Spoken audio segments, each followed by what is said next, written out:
Senhores telespectadores da UniTV e TV O Fluminense, muito boa tarde. Nesse momento, damos início ao programa Grupo Mônaco de Cultura e Saúde, que vai ao ar, ao vivo, todas as terças-feiras, às 15 horas. Neste bloco de cultura, temos a honra de receber como convidado o jornalista, empresário e comendador da República da Itália, Pietro Domenico Petraglia. Além de outras atividades, Pietro Petraglia é fundador da editora Comunitar, que desde o ano de 1996 exerce a atividade de editar livros e revistas publicadas em língua portuguesa e italiana. Pietro Petraglia também é membro honorário da Associação Lucchese nel Mondo e atualmente preside brilhantemente a Câmara Ítalo-Brasileira de Comércio e Indústria, onde assumiu no ano de 2010. Boa tarde, Pietro Petraglia. É uma grande honra recebê-lo aqui em nosso programa. Boa tarde, Carlos Mônaco. A honra seguramente é toda minha e essa é uma grande oportunidade para eu dizer um muito obrigado também a você, que faz parte da minha história de vida, né, através do Grupo Mônaco de Cultura. Começamos há 20 anos atrás, né, Carlinhos? É verdade. No Calçadão da Cultura, é verdade. Uma iniciativa fantástica, né? Seu pai, Silvestre Mônaco, fundou essa livraria há 78 anos e você, aguerridamente, leva como baluarte da cultura de Niterói essa livraria e esse grande movimento cultural, eu diria até brasileiro, com tanta dignidade. Muito obrigado pelas suas palavras, Pietro. Você que começou jovem, eu sempre torci pela sua vitória e você começou com 17 anos nessa batalha e chegou nesse estágio que você está. Meus parabéns por tudo que você realizou. Pietro, a revista Comunitar italiana vem prestando enorme serviço para a comunidade italiana aqui no Brasil. Eu queria saber como é que surgiu a ideia de fazer esta revista. É engraçado, como eu falei, né, eu aos 17 anos, eu estava ainda em movimento estudantil, a gente inclusive era responsável pelos boletins do movimento estudantil em Niterói, na ocasião participava até da União Niteroense dos Estudantes Secundaristas como diretor, e um dos diretores é inclusive o atual prefeito de Niterói, né, o Rodrigo Neves, que também era um militante excepcional naquela época, assim como tantos outros que fizeram parte dessa história do Fora Collor, né, dos Cara Pintadas, enfim. E, como todo jovem, a gente tinha um espírito realmente revolucionário, né? E eu, naquele momento, como me ocupava da comunicação, pensei em fazer alguma coisa para a comunidade italiana, que é uma comunidade muito forte, é uma comunidade muito presente em Niterói, nos mais diversos setores, e um veículo de comunicação viria a unir essa comunidade através da informação.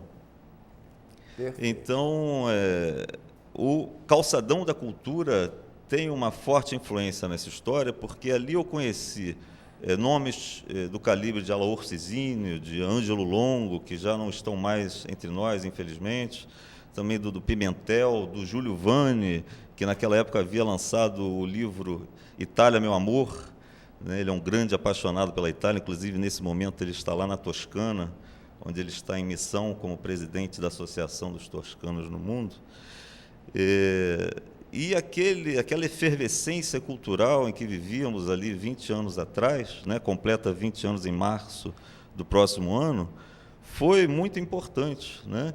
E dessa união entre Ângelo Longo, Marco Lucchese, que também é um imortal da Academia Brasileira de Letras hoje, uma pessoa extraordinária. Sem dúvida. E você, né, a gente criou a revista. Na verdade, a revista não foi criada pelo Pietro Petralha, ela foi criada a partir de um movimento dessas pessoas que se reconhecem na cultura italiana. E a comunidade italiana, a revista, já vem... A quantos números já Nós estamos no 182, nós estamos no número 182. É uma contribuição notável que presta não só à colônia italiana, como a todos nós, né?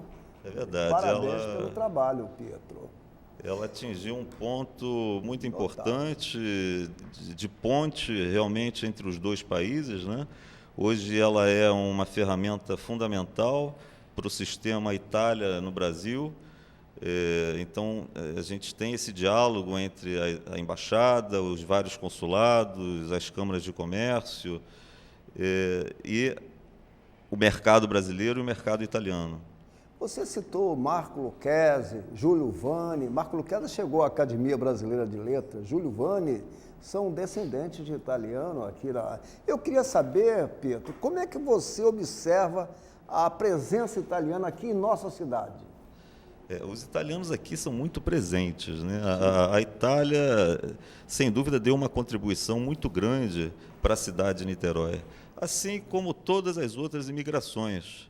Eu acho até, Carlos Mônaco, uma ousadia minha dizer isso, mas eu acho que a estátua de Araribóia ali teria que ter uma representação também de um imigrante ao lado, dando as mãos ao Araribóia. Perfeito. Né? Porque, afinal de contas, tem também, foi fundada por franceses também em Niterói, né? Além do Araribóia, enfim.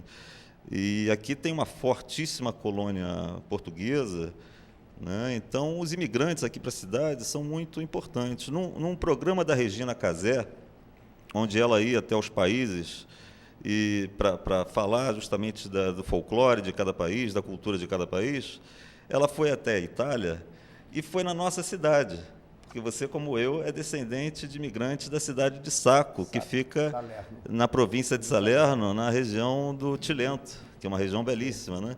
Então, a Regina Casé esteve lá, e quando ela chegou lá na praça principal, ela falou, olha, a gente tem que botar uma estátua de Araribóia aqui nessa cidade, porque todo mundo migrou para Niterói.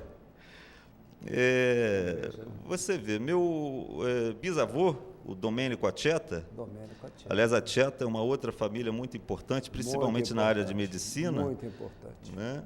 O Domênico Aceta chegou a Niterói em 1887. E por aí, né, meus pais chegaram na década de 50. Aqui realmente nós temos várias famílias italianas com grande contribuição ao município. Família Aceta, família Petralha. E tem várias famílias aqui que a gente tem que destacar. Temos que parabenizar a colônia italiana. Marcadamente nessa área de medicina e cultura. Medicina e cultura. E no Brasil, quais contribuições que podemos destacar desta imigração para o nosso país?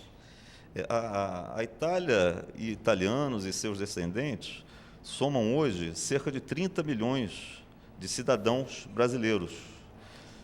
E somos cerca de 800 mil com passaporte italiano. A Itália está presente em todos os setores da sociedade, da política, a medicina, a engenharia, a informação. Nós temos famílias aí como Tivita, né, do Grupo Abril, que foram fundamentais aí para a democratização da informação, Líbero Badaró, Ângelo Agostini, Maria Bardi no campo das artes. Seria redundante aqui eu citar todos eles, né? A imigração italiana é um capítulo histórico aqui para o país, né? O Campo Fiorito. O Campo Fiorito, presente aqui em Niterói, tem inclusive o espaço Campo Fiorito lá no Campo de São Bento, né? Realmente a contribuição é notável. Então a contribuição em todos os setores é muito importante. E hoje a gente vê aí, né? A gente chegou talvez ao ápice desse reconhecimento com as novelas da Globo, Terra Nostra 1, Terra Nostra 2, que também fizeram muito sucesso lá na Itália. Muitos artistas italianos, muitos jornalistas italianos que trabalham na Globo, né? Muitos artistas italiana, com descendência italiana, é verdade. Eu tenho observado isso. Gianecchini, enfim, tem todos esses sobrenomes, né? E quem não gosta da Itália, né? Todos gostam, né? A Itália é apreciada, a Itália tem 55% do patrimônio histórico-cultural da humanidade, num pequeno território, né? É verdade. Extensão de praticamente 3 vezes o estado do Rio de Janeiro, enfim, e concentra tanto poder cultural. Né? Sem dúvida.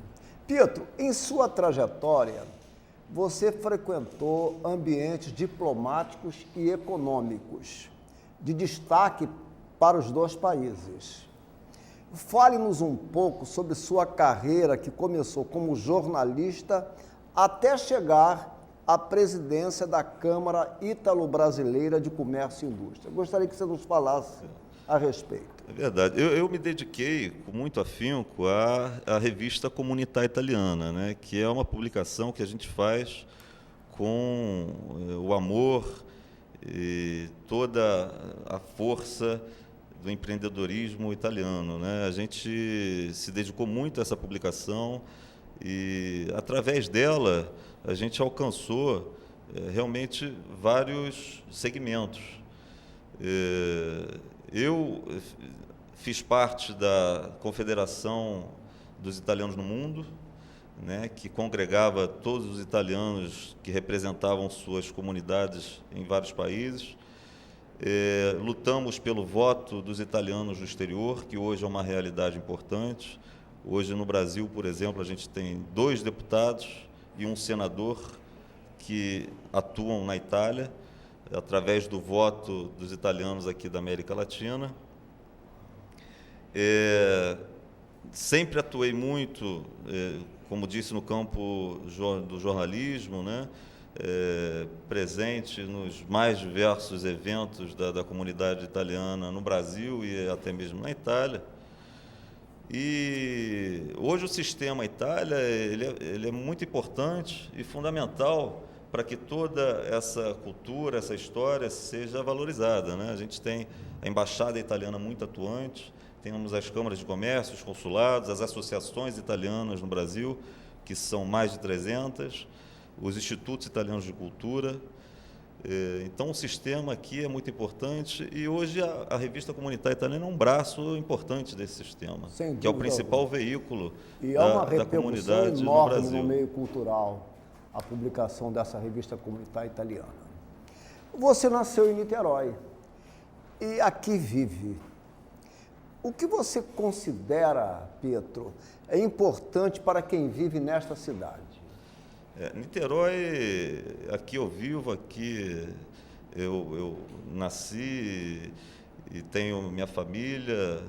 E é uma cidade, sobretudo, aconchegante, né? Como o próprio nome diz, né? De origem tupi.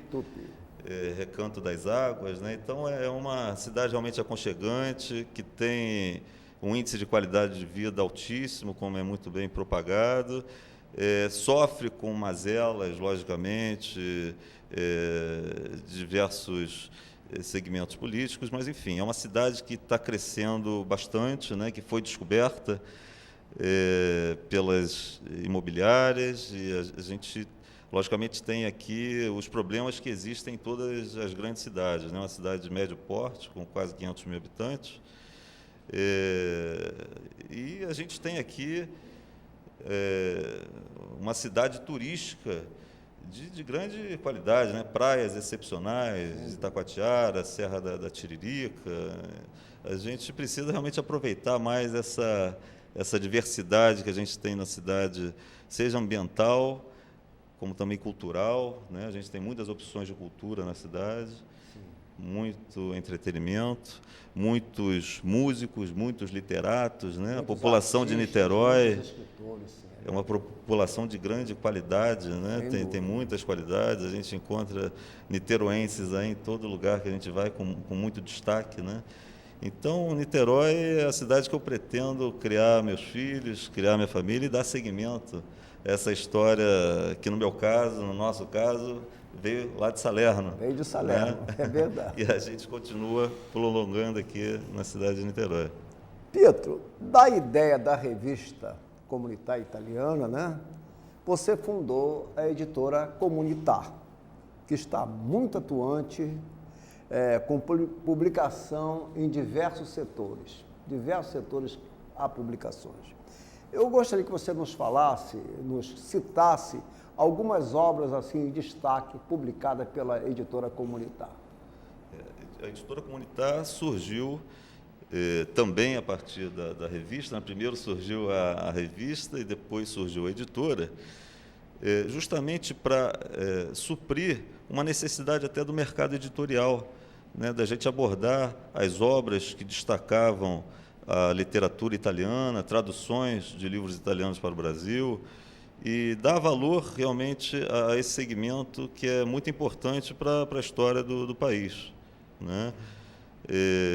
A gente está aqui, inclusive, gostaria de mostrar, né, esse é o último número da revista Comunitar, né? Ela sempre com temas muito atuais, né? Essa é justamente sobre a recente descoberta de que os Estados Unidos faziam espionagens, né? Que, aliás, é uma coisa que começou na Europa também, essa descoberta, né? De que eles tinham esse programa de inteligência que fazia espionagem, e dando, inclusive, dicas para como o cidadão comum deve se proteger, né? Hoje em dia, com tantas ferramentas de redes sociais, como ele deve se proteger para não ser espionado, digamos assim. Esse outro exemplar eu fiz questão de trazer também, que é um exemplar feito para Rio +20. Naquela ocasião, nós, como Câmara de Comércio e Indústria Ítalo-Brasileira, como Sistema Itália, estivemos presentes com um belíssimo stand, todo feito em bambu, com painéis solares, ecologicamente correto. Foi premiado, inclusive, como o stand mais bem-sucedido com a temática da feira. E essa publicação ela foi toda feita em papel reciclado, todo biodegradável.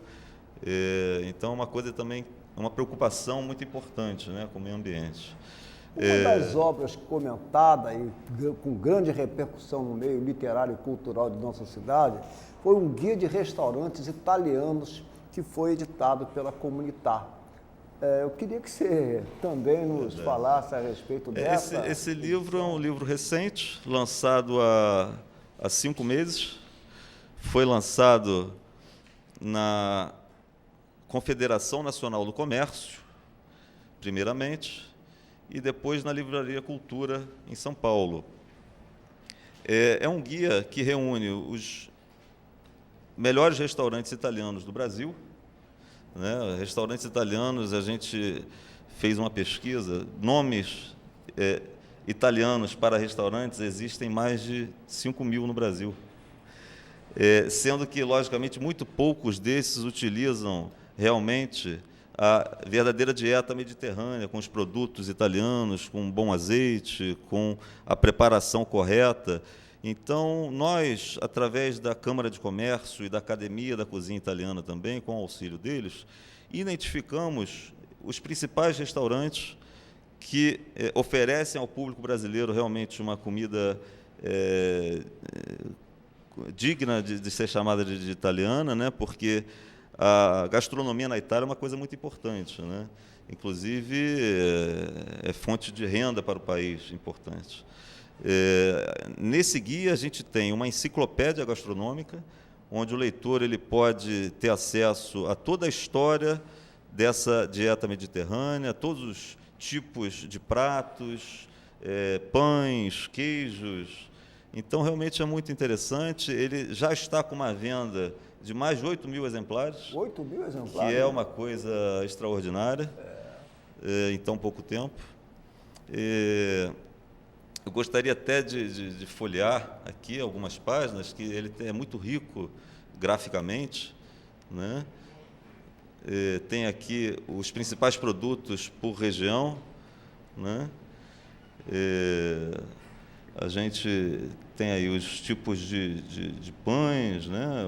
As bebidas, preparos de bebidas, os tipos de vinhos, os tipos de café, né? O café expresso, que é uma coisa tão importante, e que agora o café está sendo apreciado de maneira gourmet também aqui no Brasil, né? O nosso cafezinho, que é tão exportado para a Itália, né? A Itália sempre comprou o grãos de café do Brasil para preparar o melhor café do mundo com as principais moinhas em Nápoles. Olha que coisa, belíssimas, né? Ilustrações na obra, hein? Realmente. Você falou em quantos restaurantes no país, italianos? Olha, nesse guia nós identificamos 102 restaurantes entre São Paulo e Rio de Janeiro. Um número considerado. É um número bem considerado, mas o mais importante é que ele não é um simples guia com endereço e telefone. Ele é um guia onde você tem a descrição realmente do restaurante e tem essa rica enciclopédia, né? Muitas vezes você vai no restaurante e não conhece a origem do prato, o tipo de vinho, de onde vem, por que aquela qualidade, né? Então, a gente, da necessidade do mercado, a gente lançou esse guia com apoio aí da Embaixada. Quantas obras a editora Comunitar já publicou, Pietro? Nós já publicamos mais de 50 obras, E todas elas têm lançamentos programados? Todos com lançamentos programados, sim. Essa aqui, por exemplo, é Itália do Pós-Guerra em Diálogo, da Patrícia Peterle. Você vê que é uma edição bilíngue, né? A gente tem aqui um box com a parte em português e do outro lado está escrito em italiano, e aqui temos 2 livros. A literatura italiana é muito importante, né? E é muito estudada no Brasil inteiro. Outra coisa, Pietro, a crise econômica, na sua opinião, que atingiu duramente a Europa, como interfere no cenário brasileiro, na sua maneira de ver? Olha, Carlinhos, é interessante. A Itália, falamos aqui de Itália, né? É um país que é um povo empreendedor por característica, né? É um povo poupador, e ela tem muitas marcas importantes em vários segmentos, né? Na área de petróleo e gás, na área de energia, na área de design, de moda, da gastronomia. Quantas marcas a gente não conhece italianas, né? No campo da moda, por exemplo, do automobilismo. Então, é um país com muita força econômica, né? E um fato curioso é que, há 2 anos atrás, eram 750 empresas italianas no Brasil, de pequeno a grande porte. Hoje, nós temos 1.100 empresas italianas no Brasil. Logicamente, isso mostra até um fator importante do empreendedorismo do italiano, que ele vai oltremare para alcançar seus objetivos, né? Então, com a boa fase que o Brasil vem passando e com a boa relação que existe entre os 2 países, os italianos vêm aqui para investir e para produzir também, né? Aqui em Niterói mesmo nós temos o Grupo Endesa, né, que é da Enel Green Power, mais conhecido aqui como Ampla, né? Eles assumiram há poucos anos e estão realmente fazendo grandes investimentos e querem trazer o melhor da tecnologia italiana também para Niterói. Perfeito. Pietro, nas suas considerações finais, que o programa está chegando ao fim, né? Você tem muitas histórias para nos contar, né? Poderia nos falar também sobre alguns projetos e as considerações finais? Obrigado, Carlinhos, pela oportunidade, mais uma vez. Falando de projetos, primeiramente, para depois chegar ao agradecimento em si, a gente tem alguns projetos, diariamente a gente participa de diversos projetos, principalmente na Câmara de Comércio, é um momento muito ativo, né? Com todas essas empresas que chegam aqui, a gente faz inúmeros encontros bilaterais, conferências, e projetos interessantes. Nós, por exemplo, estamos atuando com o Teatro Municipal do Rio de Janeiro, na área de cenografia e toda a infraestrutura de teatro através de um curso oferecido pelo Teatro de Milão. Então, a gente foi promotor desse acordo entre o Teatro Municipal do Rio e Milão. Temos aí na área agroalimentar investimentos de Salerno. A gente quer trazer para cá tecnologia, nesse caso da província de Salerno, para a agroindústria do Rio de Janeiro, que é uma das áreas carentes do Rio de Janeiro, que é muito pequenininha, né? Tem o setor também de pescado, que é muito bem trabalhado na Itália, então a gente quer também trazer, quer importar. São vários os projetos. E tem um que é muito interessante, que é o da recuperação da memória do INPH, que é o Instituto Nacional de Pesquisa Hidrográfica, que tem mais de 2 milhões de páginas a serem catalogados e digitalizados. Então, é um projeto também nosso da Câmara de Comércio. Bom, infelizmente chegamos ao final do programa e certamente voltaremos a ter contato com o nosso querido Pietro Petralha para nos falar mais a respeito desse belíssimo trabalho que ele realiza. Então, como notícias, teremos a partir do dia 29 de agosto, a Bienal do Livro. Também a posse amanhã, dia 28, da Liane Areias, na Academia Niteroense de Letras. Despeço-me agradecendo imensamente a presença em nosso programa do jornalista, comendador e presidente da Câmara Ítalo-Brasileira de Comércio e Indústria, Pietro Petralha, e também aos queridos telespectadores. O segundo bloco terá o comando da psicóloga, acadêmica e queridíssima Elizabeth do Vale. Muito obrigado a todos.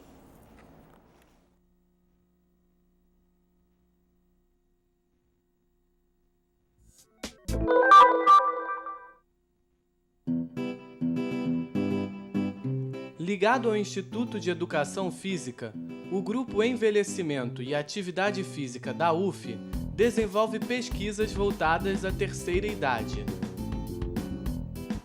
É um grupo de pesquisa cadastrado no CNPq desde o ano de 2004 e que, junto a ele, tem diversos projetos sendo envolvidos, projetos inclusive de intervenção, de extensão, que vocês podem observar pelo nome de Prev-Quedas, que é uma das linhas de pesquisa deste grupo de pesquisa.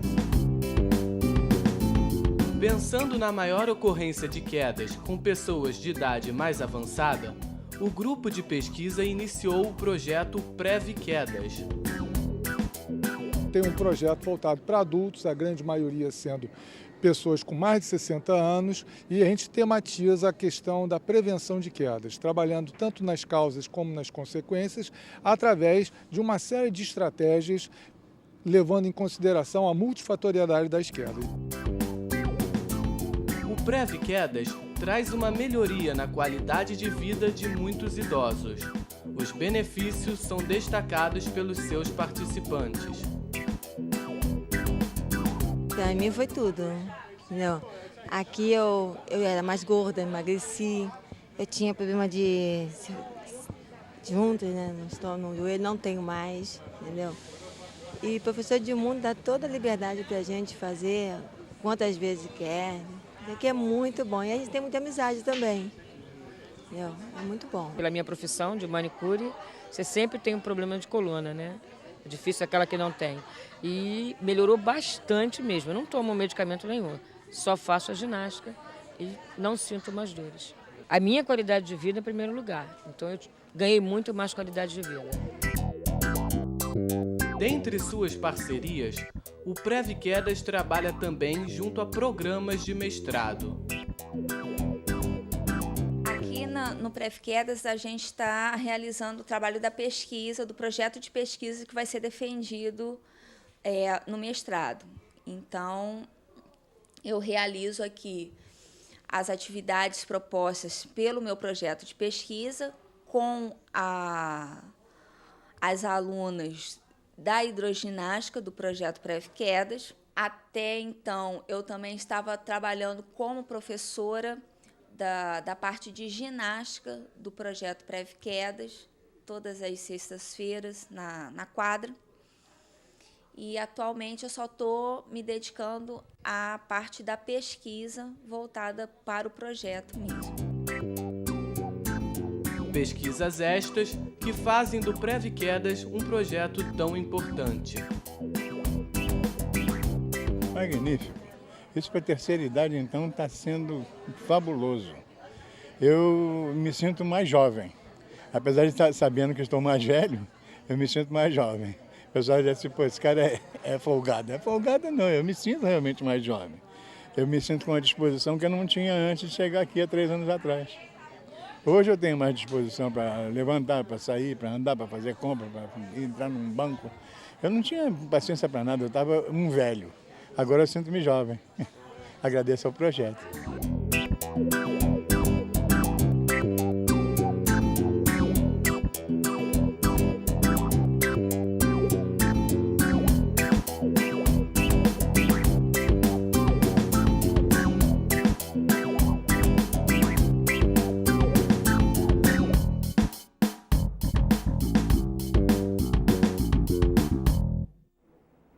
Boa tarde para você que nos assiste. Estamos aqui com mais um Bem-Estar e Saúde e hoje com a presença do nosso queridíssimo, me permita chamá-lo assim, mas é que, olha, a sua primeira entrevista aqui conosco foi tão maravilhosa, as pessoas gostaram tanto e, de uma maneira geral, a gente recebeu tantos pedidos de outra entrevista que eu tenho que chamá-lo de queridíssimo professor Dr. Robson. Agradeço, obrigado pelo carinho. Seja muito bem-vindo. Bom, o professor Robson é da Universidade Federal Fluminense, é Robson Maia Franco, viu, gente? Professor doutor da Universidade Federal Fluminense, da UF, né, na área de veterinária, é do Departamento de Tecnologia dos Alimentos, Laboratório de Controle Microbiológico de Produtos de Origem Animal. E hoje o professor Robson trouxe para a gente o bonito livro, olha, gente, que beleza! Que edição bonita, olha só. Olha lá.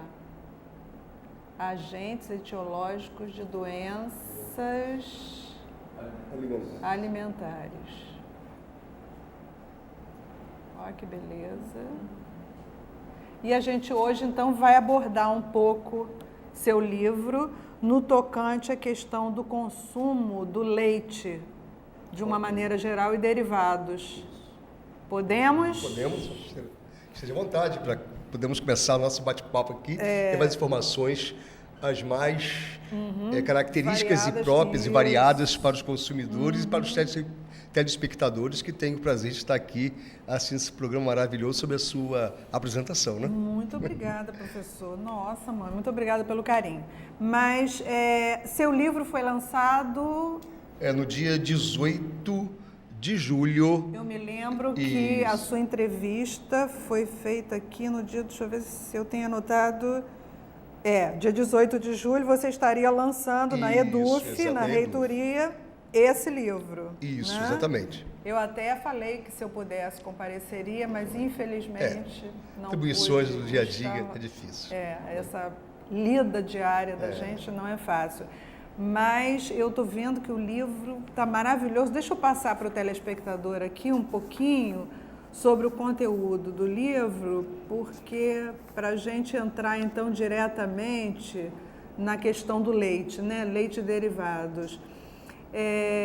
No sumário do livro do professor Robson, está aqui, ó, características gerais dos agentes etiológicos de doenças alimentares, colheita de amostras para remessa laboratorial, planos de amostragem, considerações sobre os grupos de micro-organismos pesquisados, diagnóstico laboratorial, educação em saúde, olha só, gente, vigilância epidemiológica dos agentes etiológicos de doenças alimentares, inspeção sanitária, vigilância sanitária, materiais para a colheita de amostras de alimentos e água, agentes etiológicos de doenças alimentares, conclusões, referências. Então, olha, é um manual maravilhoso para que a gente possa se direcionar bem no consumo dos alimentos. E na realidade, é uma literatura que serve de diferentes níveis de ingestores de alimento.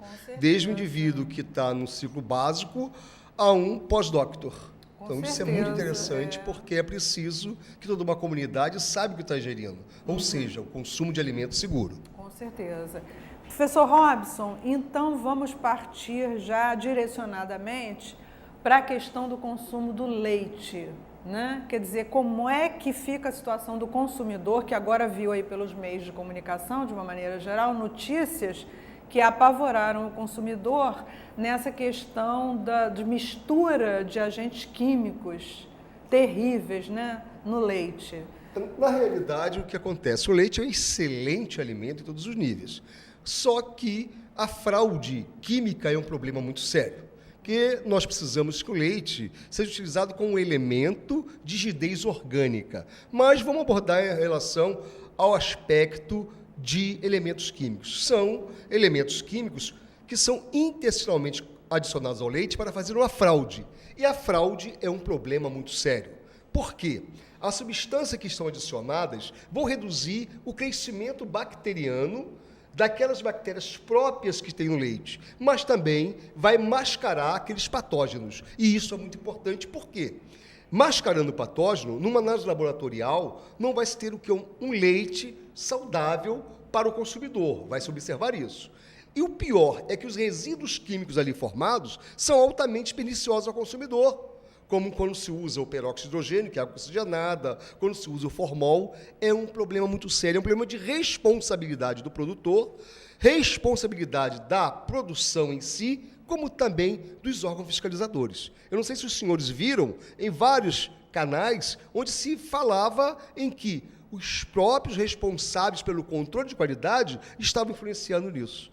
É um problema altamente pernicioso, perigoso e que nós não temos condição de como detectar isto simplesmente na hora do consumo. Por quê? Fica difícil, a não ser que tenha alguma alteração sensorial, ou seja, visual ou de odor ou de cor. Aí, então, o consumidor vai ficar o quê? Pensando na realidade que tem alteração. Mas, se não tiver alteração alguma, dificilmente vai conseguir ser detectado. Com toda certeza, né? E eu que sou uma consumidora de leite, a gente estava conversando, né, há pouco, e eu adoro leite, mas não o leite puro, gosto do café com leite, né? E até estava te dizendo que eu consumo mais ou menos, em média, umas 3 xícaras médias de café com leite diariamente. Eu sou viciada em café com leite. Na realidade, a importância do leite vai ser muito boa. Por quê? Nós temos que ter o leite, aquelas bactérias que são fonte de vitamina do complexo B, como lactobacillus, streptococcus, leuconostoque, que são próprios. E se houver uma contaminação química, uma fraude química, este produto, este leite, não vai ter aquelas bactérias que vão sintetizar vitaminas e dar saúde ao indivíduo, a rigidez orgânica. E isto é fundamental. Então, nós temos que ter o cuidado como? Primeiro, ter um leite de boa origem. Segundo, ter menor concentração bacteriana de contaminantes. E terceiro, que aquelas bactérias chamadas bactérias acidoláticas têm que estar presente sempre para fazer a função de manutenção orgânica do indivíduo, quer seja do neonato até uma pessoa de 90 anos.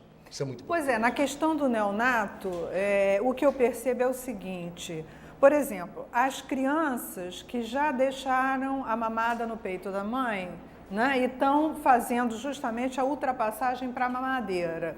O que eu observo é o seguinte: às vezes a criança mama um pouco do leite que tem na mamadeira e não mama aquele leite todo. E a mãe às vezes deixa esse, vamos dizer assim, esse restinho que ficou na mamadeira para a criança tomar posteriormente, depois de algum tempo.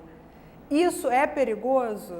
Bom, vamos começar o raciocínio lá do início. Primeiro fator importante, se esta mamadeira foi produzida com água de boa qualidade. Isto é fundamental. Não adianta pegar Esterilizada de acordo. Isso, exatamente, uma água esterilizada, uma água Higienicamente fervida. preparada. Mas pegar uma água contaminada já vai começar o grande problema. Até porque o leite é um excelente meio de cultura, seja ele em pó ou se é um leite fluido, um leite líquido. E aí, se essa água é contaminada, já ocorreu um problema. De que? De contaminar, problemas de diarreia na criança e de infecções e toxinfecções. O outro processo, mas eu peguei o leite, fervi a água, estava com leite em pó de boa qualidade, ou peguei o leite fluido de qualidade, fiz a mamadeira, sobrou e eu deixei em cima da pia. Primeiro fator, quando a mãe começa a dar mamar a criança, a mamadeira à criança, o que vai acontecer? Aquela microbiota da boca vai passar para a mamadeira. Então, deixou em cima da pia ou em cima da mesa. É bom e importante lembrar que cada bactéria tem um ciclo de crescimento durante 20 minutos. Então, imaginemos que uma criança... Rápido demais, o ciclo vital é muito grande. E o que vai acontecer? 20 minutos. Se deixa em 20 minutos ali em cima, se tivesse 100 bactérias na boca, imagine isso vezes ao quadrado. Depois, vezes 10 à terceira, 10 à quarta. E depois, no final, todo aquele carboidrato que era a lactose do leite, vai ser convertido em substâncias ácidas, que pode dar o quê? Diarreia, intoxicação, porque essas bactérias produzem até toxinas. E aí o grande problema, acabou de mamar, dispensa aquela mamadeira, faz na quantidade adequada, lava adequada a mamadeira, adequadamente, ferve, para depois ser utilizado, e faz uma nova mamadeira. Hoje tem um grande problema, não é contra nenhum alimento, mas mostrando o quê? Hoje existe uma bactéria chamada Cronobacter sakazaki. Ela é uma bactéria da família Enterobacteriaceae que denota contaminação fecal. E aí o que acontece? Geralmente, você tem encontrado em algumas pesquisas nacionais e internacionais, estou trabalhando com isso no momento, planete de neonatologia, até de um dia de nascido até 5, 6 meses, até 2, 3, 4 anos. E essa bactéria, em criança imunodeprimida, dá o quê? Necrose intestinal. O problema é sério. Se nós deixamos, ou seja, fazemos a mamadeira, deixamos fora, material não esterilizado, deixamos fora do local que seja adequado, haverá multiplicação. Se, porventura, este leite contém essa bactéria, fatalidade pode acontecer. Então, esse leite que ficou na mamadeira, ele não pode, de forma alguma, ser reaproveitado para que a criança tome aquele restinho que ficou na mamadeira. Né? Tomou um pouquinho, não tomou o resto, passou de 20 minutos, joga fora. Não tem como consumir. E fazer o seguinte, todas as vezes que isso acontecer, após a mamada, pegar, lavar a mamadeira com uma substância que seja saponificante, um sabão, um tipo de detergente, neutro de preferência, enxaguar, ferver para reutilizar. Isso é fundamental porque até 5 anos de idade, a imunidade de uma criança não está perfeitamente estabelecida. E aí qualquer fator que venha a predispor, a criança vai ter uma intoxicação, uma infecção alimentar. Bom, e a gente poderia transportar isso, né? Quer dizer, para um adulto, tomei ali um golinho de café com leite, não tomei todo, deixei ali, vou voltar daqui a pouco, estou no computador, estou trabalhando, volto daqui a pouco, ficou na xícara ali, eu botei um pratinho em cima, volto, consumo, está correto ou está incorreto? Também é outro fator. O leite, como falei anteriormente, é um excelente meio de cultura. E aí, se eu levei a minha boca não é estéril, nenhuma boca é estéril, ninguém tem 0 de bactérias na boca. O que vai acontecer? Pode, dependendo do tempo, haver uma fermentação ali e, se eu tiver uma predisponência, uma baixa imunidade, ocorrer um problema. Mas se eu sou um indivíduo sadio, com nível de imunidade boa, isso geralmente não acontece. Porque, senão, veja um grande problema. Se nós ficamos preocupados em pegar um copo, não lavar para utilizar. Mas sabe-se que quando utiliza-se um sabão e água corrente, a gente consegue deter. Mas o problema os resíduos que contenham substâncias como lactose, ou glicose, ou carboidrato em geral, quando há uma contaminação de alguém que leva na boca e coloca, o que vai acontecer? Essas bactérias podem crescer e causar um problema, dependendo do tempo que se leva para consumir de novo. Então, na realidade, o que eu sugiro é que não consuma sobra. coloca em quantidades ideais próprias, levanta e até é bom, no caso de estar no computador, estar trabalhando, fazer uma ginástica, levantar, se relaxar. Por quê? Olha os lerres que pode acontecer aí, né? Então, isso é interessante que se possa ter uma boa resposta orgânica também. Professor Robson, você estava falando aí em relação à coisa do lavar, né, bem? E a gente percebe, eu me alimento muito na rua, né? Então, a gente percebe que, às vezes, a pessoa lá que lava a louça passa água, mal passa sabão, às vezes nem passa sabão, assim como é uma coisa irritante.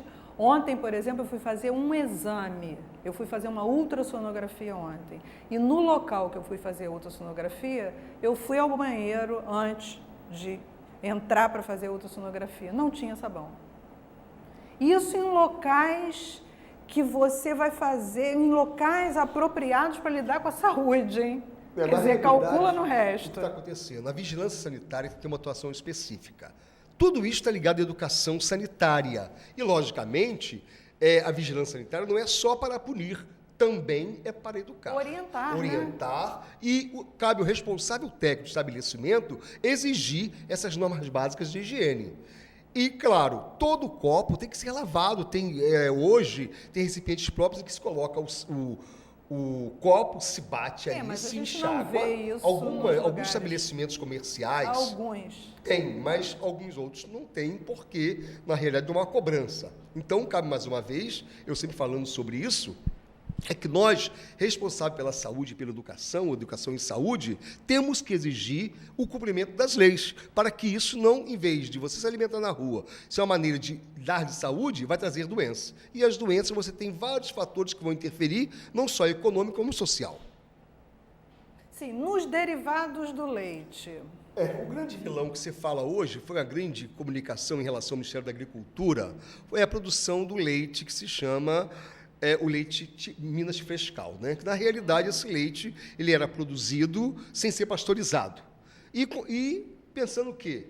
Para ser tradicionalmente conhecido. E por que isso pensava-se? Porque tendo aquela microbiota específica, que é o lactobacilo, streptococcus, leuconostoque, terminaria com toda a microbiota contaminante, mas não era uma realidade. Por quê? Eu pesquiso leite, outros alimentos há vários anos. E aí, o que acontece? Quando temos estafilococcus, quando temos salmonela, não estou falando apologia contra o alimento, mas mostrando os cuidados que tem a ter. Então, o que acontece? Houve agora uma nova normativa do Ministério da Agricultura obrigando que o leite tem que ser pasteurizado. Foi uma grande briga no estado de Minas Gerais, como também em todo o Brasil em relação a isso. Por quê? Para não descaracterizar aquele produto que era genuinamente daquela região. Mas viram que, em função disto, há necessidade de pasteurização. E, mais uma informação, além de o leite utilizado para a produção de qualquer produto lácteo tem que ser pasteurizado, não é permitido no Brasil o consumo de leite cru. Eu, por exemplo, estou numa outra pesquisa aí, também relacionada, financiada pela FAPERJ, em que eu estou fazendo uma pesquisa ligada à presença de Cronobacter sakazaki, que é esta mesma bactéria moderna que começou agora há bem pouco tempo a ser descoberta, porque ela tinha um outro nome, era o Enterobacter cloaceae, agora é Cronobacter sakazaki, que ocorre onde? Em queijo Minas Frescal. Eu tenho isolado frequentemente. Eu não estou fazendo apologia contra o queijo. Eu estou mostrando, e nenhum produto lácteo. Estou mostrando... Tem alguma forma da gente higienizar melhor esse queijo? Por exemplo, eu vou aqui falar o meu exemplo, né? Eu, quando abro o queijo Frescal, sai aquele soro. Eu aí pego água fervendo e... jogo uma vez, escorro, jogo outra vez, escorro, jogo outra vez. Serve para alguma coisa? Vai acontecer o quê? Uma redução da carga bacteriana superficial. Só observar o queijo tem aquela viscosidade em cima, é um biofilme. E, logicamente, ali, aquelas bactérias que produziram o biofilme vão estar fixadas ali. Mas as bactérias da intimidade do queijo? Pois é, você teria que ficar, então... Não vai ter muita importância, não vai ter muita ação esse tipo de controle. O ideal é fazer o quê? Sempre que comprar queijo, dê preferência àquele queijo que tem os orifícios uniformes, não seja reentrâncias. Por quê? Se tiver reentrâncias todas estouradas, significa que tem coliforme ou clostridium. esse queijo não é o mais adequado. Pode nem fazer mal para o indivíduo que esteja com boa higiene. Boa higiene não, boa imunidade. Corrigindo esse ponto. Mas o indivíduo imunodeprimido, ou uma criança, ou idosos, ele vai ter com certeza diarreia, uma intoxicação e infecção. Por quê? Pelos coliformes, pelo estafilococo, pelos sorotipos de Escherichia coli, que vivem frequentemente em produtos lácteos. Não quer dizer que você vai comer um produto estéril. Não tem alimento estéril.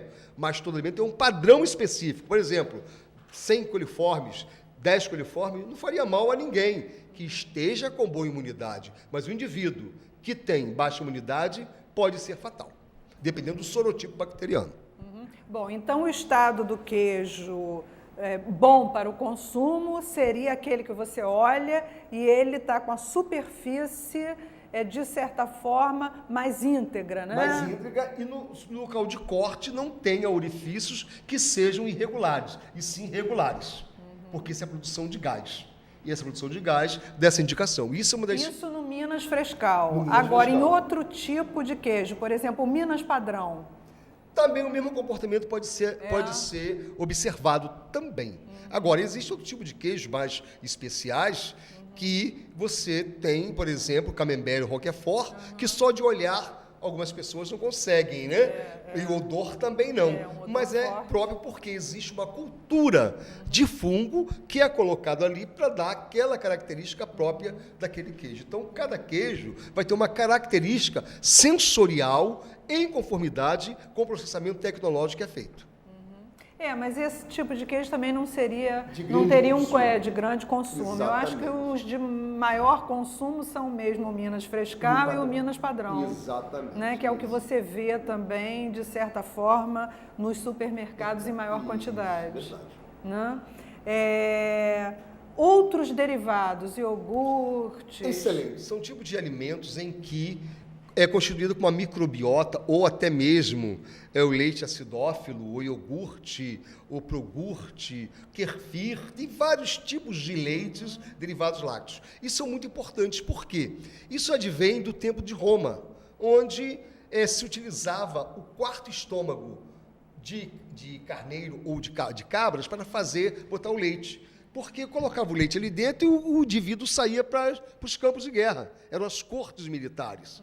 E aí, o que acontecia? Aquele leite era fermentado ali dentro pelaquela microbiota que estava dentro do estômago do quarto ventrículo. E aí acontecia o quê? Produzia ácido. Esse ácido ingerido forrava o estômago dos soldados, impedindo o quê? Que aquelas águas que fossem contaminadas por coliformes ou cólera, não chegasse a contaminação até o intestino do indivíduo.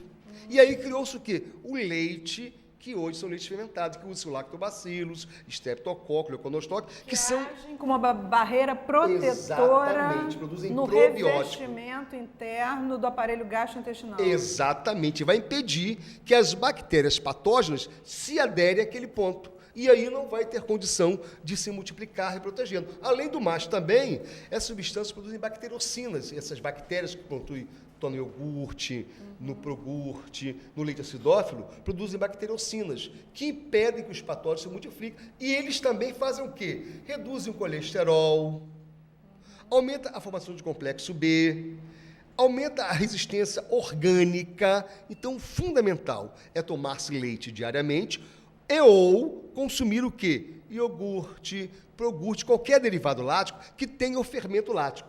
Essas bactérias benéficas, elas têm que estar no nível do alimento em 10 a 6 por grama, ou seja, 1 milhão. Por quê? Porque vai dar uma ação específica de produção orgânica e estabilidade nutricional. Que tem, se nós fôssemos falar sobre bactérias ácido-láticas, que são essas específicas, nós ficaríamos falando aqui durante 3, 4 horas, que é um assunto vibrante, que vem através da história mostrando essa importância. E hoje você tem agora os bifidus ativos, aquela silhueta bonita das mulheres, como sempre colocando, né, a propaganda, e realmente é porque mantém uma estabilidade orgânica, melhora a pele, melhora o humor, melhora a motilidade intestinal. Então, é importante que se tome um derivado lático, não tenho a ver com nenhuma empresa, com ninguém, eu sou pesquisador e professor, mas mostrando que é o bem-estar da sociedade através do alimento. É porque hoje a gente vê, de certa forma, um bombardeio muito grande à questão do consumo do leite propriamente e aos derivados de leite. E isso pelas pessoas que estão na área da nutrição, né? Elas dizem que o leite desencadeia mais patologias alérgicas, né? Ou seja, que seria um alimento que causa uma suscetibilidade maior a alergias no organismo de uma maneira geral. Por exemplo, se eu sou um indivíduo que não consumo leite, eu não tenho uma enzima chamada lactase, que quebra a lactose em glicose e galactose. E aí vem o quê? A diarreia. Então eu só produzo lactase à medida que eu tomo lactose? Não, geralmente essa lactase é produzida, nascemos com ela, especificamente. E à medida que nós estamos amamentados com leite materno, ela vai se estabilizando. Mas no decorrer da idade, e parando de tomar leite, o que vai acontecer? Ela para de ser secretada? Ser secretada, muito lentamente. E aí, qual é o mecanismo? Tomar leite que contenha quebra dessa lactase em glicose e galactose. Porque senão o que acontece? Ela fica de maneira, a lactose é um disacarídeo, fica no meato intestinal, tira a água da parede e vem a diarreia. Geralmente é isso que acontece, né? Qualquer espectador deve ter observado isso. Mas à medida que você vai tomando leite em pequenas dosagens, você faz um tratamento muito bom, tomando leite com café aos pouquinhos, isso vai aumentando a lactase. E aí, com isto, você daqui a alguns dias, a adaptação, pode consumir leite tranquilamente, porque o seu nível de lactase voltou a estar sendo produzido. Agora, tem vários tratamentos específicos, por exemplo, leite de cabra tem especificidade para esses casos. Tem uns tomam leite de égua, que é um tipo de alimento que fazem especificamente para esse tipo de consumidor, mas é difícil ver que a quantidade é menor. Mas o ideal é consumir leite que contenha essa microbiota que é colocada, que são chamadas de bactérias acidoláticas, que fazem bem ao organismo. Agora, com relação às alergias, eu deixo esse ponto em função mais dos dermatologistas, dos nutricionistas, porque não é minha área de ação. Mas, em relação à lactase, eu tenho trabalhado também sobre isso e nós temos inoculados algumas culturas específicas que fazem com que essas bactérias quebrem essa lactose e deixem muito mais digerível sem causar toxicidade aos indivíduos. Professor Robson, 1 minuto para as suas considerações finais, que já estão aqui me bombardeando, que o tempo já está terminando. É uma pena, mas vamos abordar, então, numa próxima entrevista, algumas coisas que não tenha dado para abordar hoje. Suas considerações finais para o nosso telespectador? Deixo a todos uma grande mensagem, que é para os senhores, como tem aqui no meu livro.